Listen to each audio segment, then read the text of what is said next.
Hello everyone, good afternoon. আপোনালোকে চাগে ভাত পানী খালে হয়নে? মই এতিয়াহে বনাইছো দেই, ৰঙালাও সবজি বনাম। বহুতে চাগে আজি খিচিৰিয়ে খাইছে। আমি আজি পিছে ভাতে খাম দেই ৰঙালাও সবজিৰ সৈতে।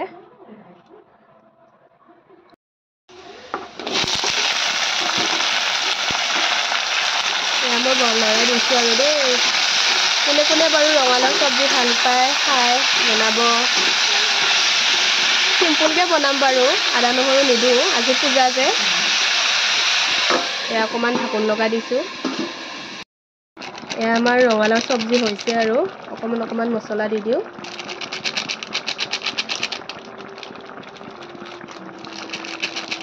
নোলাইছে চোন পেকেটকেইটাৰ পৰা, শেষে হৈছে নেকি।